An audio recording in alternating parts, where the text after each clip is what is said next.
ബാറസീറെ 39 അധ്യായം 8 മുതൽ 15 വരെ തിരുവചനങ്ങൾ. ബാരക്കുമോർ. പരിജ്ഞാനത്തിൻ്റെ ആത്മാവിനാൽ അവർ വിവേകികളായി ഭവിക്കും. അവർ കാര്യമുള്ള വിവരങ്ങൾ പ്രസ്താവിക്കും. ജനങ്ങൾ അവരുടെ ആലോചനകളെ പുകഴ്ത്തും. വിവരണങ്ങളും വിജ്ഞാനങ്ങളും അവർ സ്വായത്തമാക്കും. ഉറപ്പേറിയ കാര്യങ്ങൾ അവർ ഗ്രഹിക്കും. അഭ്യസനം മൂലമുള്ള വിജ്ഞാനം അവർ പ്രസിദ്ധമാക്കും. ജീവന്റെ പ്രമാണങ്ങൾ പാലിച്ച് അവർ മഹിമ നേടും. അവരുടെ വിജ്ഞാനത്തിൽ നിന്ന് അനേകരും പഠിക്കും. ഒരിക്കലും അവരുടെ പേര് ലോകത്തിൽ വിസ്മൃതമാകുന്നില്ല.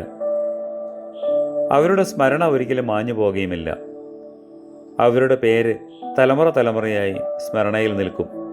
സമൂഹങ്ങൾ അവരുടെ വിജ്ഞാനത്തെ ആവർത്തിച്ച് പറയും. ജനം അവരുടെ മഹിമയെ കീർത്തിക്കും. 1000 പേരുണ്ടെങ്കിലും അവരിൽ അവർ മഹിമപ്പെടും. ചെറിയൊരു ജനക്കൂട്ടത്തിലും അവർ മൗനമായിരുന്നാൽ പോലും ചന്ദ്രൻ്റെ പ്രഭ പോലെ അവരുടെ ഉപദേശം സുഗ്രാഹ്യമാകും. കർത്താവേ, ഞങ്ങൾ നിന്റെ വലതുഭാഗത്ത് നിന്നുകൊണ്ട് ഇടവിടാതെ നിനക്ക് സ്തുതി പാടുവാൻ യോഗ്യരായി തീരുമാറാകണമേ. ആമേൻ.